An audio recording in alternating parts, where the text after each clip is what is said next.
Hello दोस्तों, नमस्कार। स्वागत है आप सभी का एजुकेशन मंत्रा में।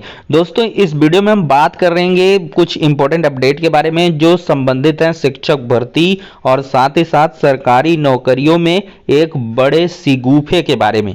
तो दोस्तों, ये मुद्दे काफ़ी ज्वलनशील हैं, इन पर आपको ध्यान देना अति आवश्यक है। तो चलिए हम बात करते हैं 97,000 प्राथमिक शिक्षक भर्ती की। तो दोस्तों, क्या सही में, सच में, हकीकत में 97,000 शिक्षक भर्ती की घोषणा हो चुकी है?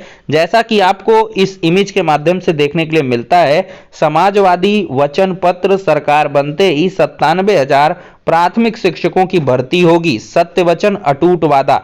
तो दोस्तों, आपको बताना चाहेंगे ये पूरी तरीके से जो पोस्टर है फर्जी है, वाहियात है। इसका सच से कहीं से भी किसी भी एंगल से लेना देना नहीं है। दरअसल ये जो समाजवादी वचन पत्र है, ये कुल मिलाकर बीएड टेट 2011 समायोजन और साथ ही साथ यहाँ पर शिक्षा मित्रों के नियमितीकरण के लिए किया गया था।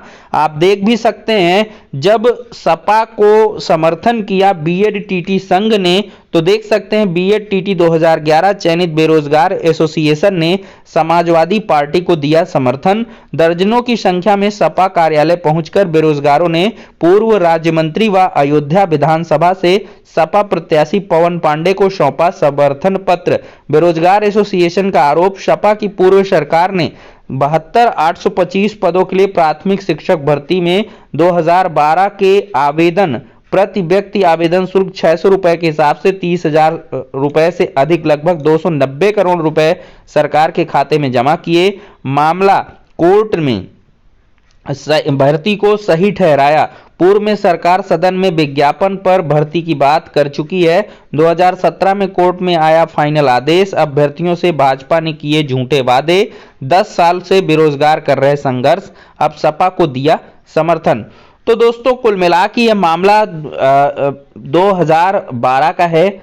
जब देखिए 2011 में बसपा की सरकार थी और 2011 का जब टेट हुआ तो 72,825 भर्ती की घोषणा उस समय की मुख्यमंत्री रह चुकी मायावती जी ने किया था। इनकी सरकार गिर गई और फिर 2012 में समाजवादी पार्टी बहुमत में आई और इनके द्वारा 72,825 को एकेडमिक मेरिट पर भरने की बात कही गई। इन्होंने आवेदन ले लिए, वही सब तामझाम था। मामला सुप्रीम कोर्ट तक पहुंचा।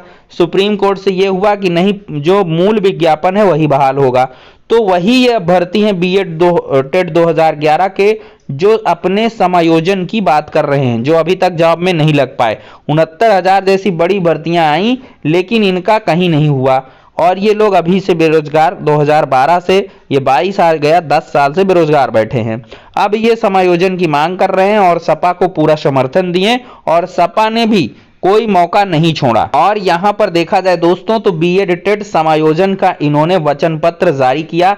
ये इनके ऑफिशियल ट्विटर हैंडल पर आपको देखने के लिए मिलेगा। और साथ ही साथ 69,000 शिक्षक भर्ती में आरक्षण घोटाले की समस्या के समाधान के लिए भी इन्होंने वचन दिया है। और साथ ही साथ यहां पर देख सकते हैं आप लोग, एक और हम आपको दिखाएंगे शिक्षा मित्रों वाला।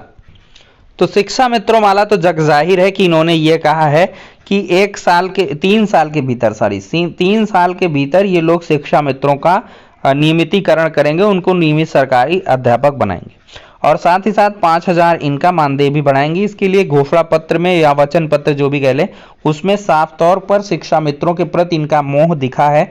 बीएड टेट समायोजन पर भी इन्होंने बात कर दी है, लेकिन 97,000 शिक्षक भर्ती की जो ये घोषणा है, ये पूरी तरीके से फर्जी है और कुछ छात्रों के द्वारा इसको एडिट करके चौतरफा फैलाया जा रहा है। और बहुत सारे भोले भाले छात्र इसी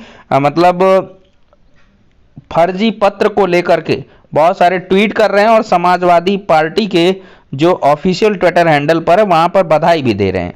तो भाई, कुछ चीजों को आप समझ लीजिए, कुछ एडिटिंग फेडिटिंग जैसी चीजें भी होती हैं। ये साफ तौर पर यहाँ पर जो फॉन्ट हैं वो एडिटेड दिखाई पड़ रहे हैं, किसी प्रकार से यहाँ पे ला के चिपका दिया गया है।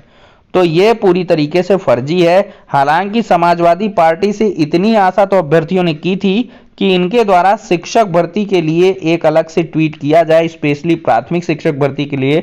भले ही शिक्षा प्रणाली में इन्होंने रिक्त पदों के चयन की प्रक्रिया 1 साल के भीतर पूर्ण करने की बात कही है, लेकिन कहीं ना कहीं 97,000 शिक्षक भर्ती की इन्होंने बात नहीं कही है। आखिरकार 69,000 और आरक्षण घोटाले की आपने बात कर दी, इसमें आपने अलग से एक ट्वीट कर दिया, बीएड टेट समायोजन के लिए भी कर दिया, लेकिन 97,000 का एक ऐसा ट्वीट कर देते तो क्या चला जाता भाई, वचन पत्र ही तो है, कौन सा इसमें आपको कल भर्तियां देनी है। कुल मिला के ऐसा कहा जाता कि शिक्षकों की भर्तियां की जाएंगी, या 97,000 शिक्षक भर्ती जो है मुद्दे को आप सम्मिलित कर लेते कुल मिला के। तो खैर ये फर्जी है, आप इसको पूरी तरीके से हवा ना दें और सही चीजों को ही यहां पर प्रचारित और प्रसारित करें। अब दोस्तों हम बात करने वाले हैं, क्या 69,000 शिक्षक भर्ती का संपूर्ण समायोजन होगा। इसके लिए भी छात्र लगातार मांग कर रहे हैं कि 90-97 जो कट ऑफ क्रॉस किए हैं 69,000 में, उनका संपूर्ण समायोजन कर दिया जाए, जिस प्रकार से 10 साल पुरानी भर्ती बीएड टेट का समायोजन अखिलेश यादव जी के द्वारा किए जाने की बात कही गई है। तो देखते हैं क्या कुछ होता है। 22-23 हजार जुड़ाव वाले भी ठंडे पड़ गए हैं, अब वो कहीं ना कहीं सपा के भरोसे चल रहे हैं। बहुत सारे छात्र का ये कहना है कि सरकार बनेगी तो 69,000 शिक्षक भर्ती के संपूर्ण समायोजन की भी बात कही जाएगी। अब दोस्तों यहाँ पे हम बात करें तो सोशल मीडिया प्लेटफॉर्म पर आपको ये एक समाचार पत्र की कटिंग वायरल होती हुई दिखाई पड़ रही है। भर्ती की उम्र 30 वर्ष करने की सिफारिश, और अभी तक 40 वर्ष के लिए अनारक्षित, 45 तक के लिए आरक्षित के अभ्यर्थी कर सकते हैं आवेदन। अब 30 व 35 करने की तैयारी, और साथ ही साथ बगल में लिखा है नौकरी पाने के बाद दूसरी नौकरी के केवल 2 मौके दिए जाएंगे। तो दोस्तों देखा जाए तो ये पुरानी न्यूज है और ये भी पूरी तरीके से फर्जी है। उस टाइम पर ये समाचार पत्रों में उबाल मारी थी, फिर इसके बाद इसका बहुत ज़्यादा विरोध हुआ था, काफ़ी ज़्यादा जगह जगह प्रयागराज में कई जगह पर यहाँ पर आंदोलन हुए थे, मिलियंस ट्वीट हुए थे, और फिर इनके द्वारा सब भाजपा के ही बड़े बड़े चेहरे आए सामने और उन्होंने कहा ऐसा कुछ नहीं, ये सुगूफा है, फर्जी है, अर्जी है। इस तरीके से ये चीज़ें हो गई थी। तो फिलहाल के लिए ऐसी कोई भी चीज़ एग्जिस्टेंस में नहीं है, इसको लेकर आप दिग्भ्रमित ना हो। लेकिन हाँ, आगामी समय में आपको ध्यान देकर चलना है कि इस प्रकार की चीज़ें और इसके लिए जो सर्कुलर वगैरह है वो भी बनाए जा रहे थे, लेकिन फिर छात्रों के विरोध के चलते ये सारी चीज़ें बंद कर दी गई। और 5 साल संविदा का भी यहाँ पर जिक्र हुआ था कि 5 साल संविदा में रखा जाएगा और फिर इसके बाद नियमित किया जाएगा। तो कहीं ना कहीं आप सभी को एक तरीके से चीज़ों को समराइज करने की आवश्यकता है। कब किसके लाठी पड़ी, कब किसने मरहम लगाया, कब किसने किस मुद्दे पर छात्रों की सहायता की, किसने धोखा दिया, हर एक का इतिहास खंगालना चाहिए। देखिए यहाँ पर पार्टियां बनती हैं, बिगड़ती हैं, वादे कुछ और होते हैं, हकीकत कुछ और होती हैं। तो आपको अपने मताधिकार का प्रयोग उसी सारी चीज़ों को एनालाइज करते हुए ही करना है। फिलहाल के लिए दोस्तों इस वीडियो में इतना ही, नेक्स्ट में मिलते हैं। फिलहाल के जो सच चीज़ें थी उनको आप लोगों तक पहुंचा दिया गया है, बाकी निर्णय आपके हाथों में है।